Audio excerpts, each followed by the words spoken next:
নরেন্দ্র মোদী বলছে মা ভারতীর এক টুকরো দেবো না, কিন্তু তাহলে কি 10,000 একর জমি পশ্চিমবঙ্গ এটা কি মা ভারতীর টুকরো না, নাকি এটা গুজরাটিদের এই আদানির ব্যবসা বাংলাদেশে পুশ করার জন্য একটু উপঢৌকন? মানে কত বড় হিপোক্রিট, কত বড় দ্বিচারী, কত বড় হিন্দু বাঙালি বিরোধী, কত বড় বাংলা এবং বাঙালি বিরোধী, কত বড় বাংলাদেশের দালাল, কত বড় পশ্চিমবঙ্গের শত্রু। আজকে গুজরাটি মোদি পশ্চিমবঙ্গের 10,000 একর জমি গুজরাটি আদানির ব্যবসা চুক্তি সফল করার জন্য বাংলাদেশকে কেটে দিয়ে দিয়েছে পশ্চিমবঙ্গ থেকে। আমরা এই 10,000 একর জমি ফেরত চাই।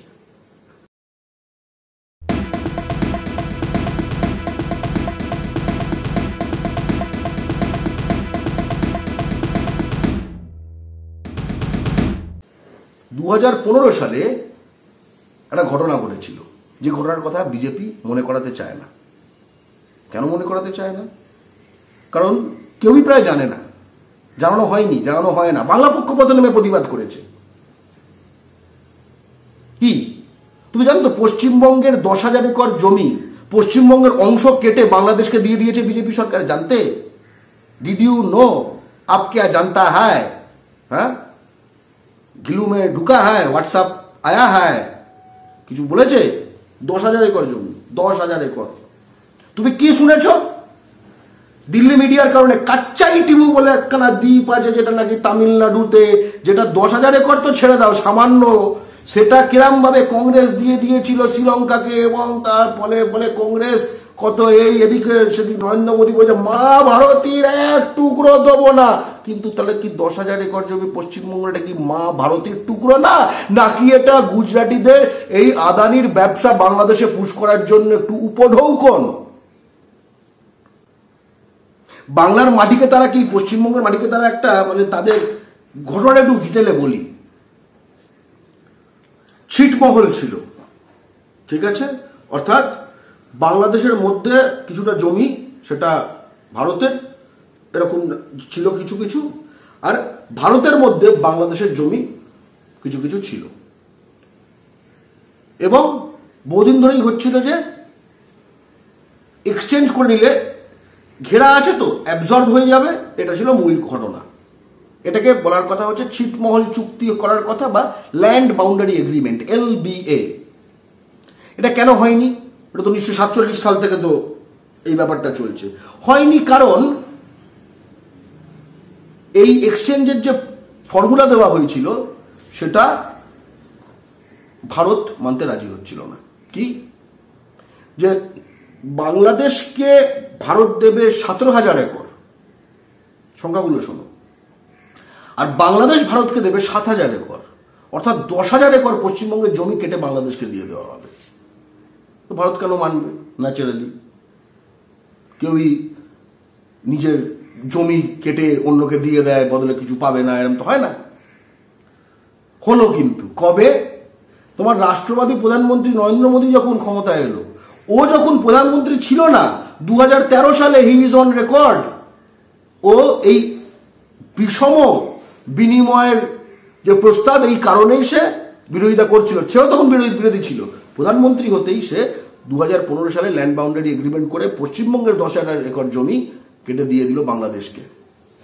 অর্থাৎ 10,000 একর জমি যেখানে হিন্দু বাঙালি নিপীড়িত হবে, আর এক্সট্রা 10,000 একর জমিতে তোরা নিপীড়ন করতে পারবি, আর তারপরে বলবে রক্তাক্ত শরৎ। মানে কত বড় হিপোক্রিট, কত বড় দ্বিচারী, কত বড় হিন্দু বাঙালি বিরোধী, কত বড় বাংলা এবং বাঙালি বিরোধী, কত বড় বাংলাদেশের দালাল, কত বড় পশ্চিমবঙ্গের শত্রু। এবং ওই যে মোদি ঢাকায় গেছিল বাংলাদেশে, সেখানে বাংলাদেশের প্রধানমন্ত্রী সঙ্গে সব ফটো তুলেছে, ঠিক আছে, কিন্তু সেখানে আরো চওড়া হাসি কিন্তু নরেন্দ্র মোদীর থেকে আরেকজনের ছিল, আরেকজন ভারতীয় নাগরিকের, তার নাম গৌতম আদানি। তার কারণ ওই একই সঙ্গে একটা চুক্তি হয় যে বাংলাদেশ সরকার আদানির থেকে বাজারের থেকে বেশি দামে বিদ্যুৎ কিনবে। ভেরি ইন্টারেস্টিং, বাজারের থেকে বেশি দামে বিদ্যুৎ কিনবে, মানে অন্য জায়গায় তার থেকে কম দামে বিদ্যুৎ অ্যাভেলেবল, কিন্তু গৌতম আদানির থেকেই বাংলাদেশ সরকার কিনবে এবং বাজারের থেকে বেশি দামে কিনবে, যেটা সাপ্লাই হবে ঝাড়খণ্ডের গোড্ডা থেকে। এবং এটার হাই টেনশন ওয়্যার যাবে হচ্ছে আমাদের এই মালদা মুর্শিদাবাদ দিয়ে, যেখানে এলাকার বাস্তুতন্ত্র বিরাটভাবে ক্ষতিগ্রস্ত হয়েছে। এই দিয়ে হয়তো অনেকে জানো।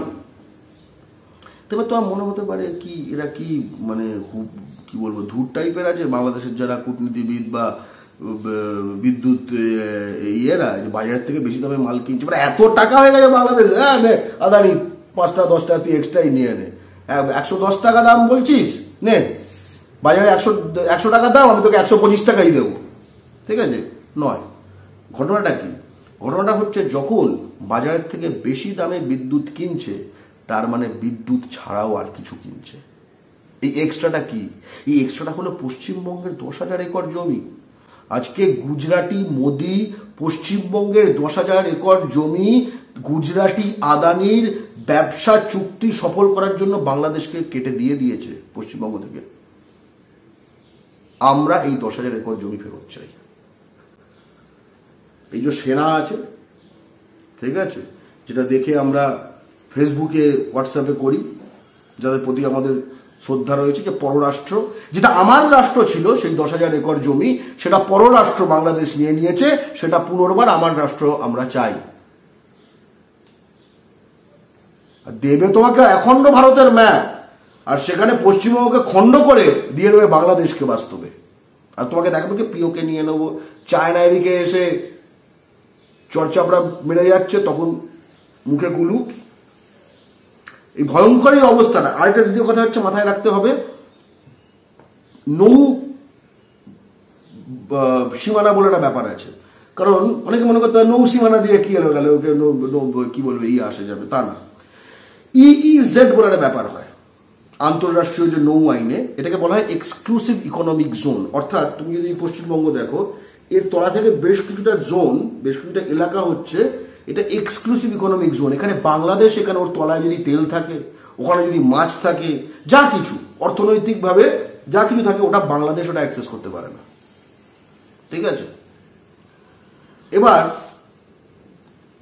ভেবে দেখো এটা কত বড় একখানা রিসোর্স। কাচ্চাই টিবুর যে কথাটা বলা হয়, ওখানে কিন্তু এক্সক্লুসিভ ইকোনমিক জোনটা ভারত কিন্তু রিটেন করেছিল, ভেরি ইন্টারেস্টিং। শ্রীলঙ্কা সেটা পায়নি।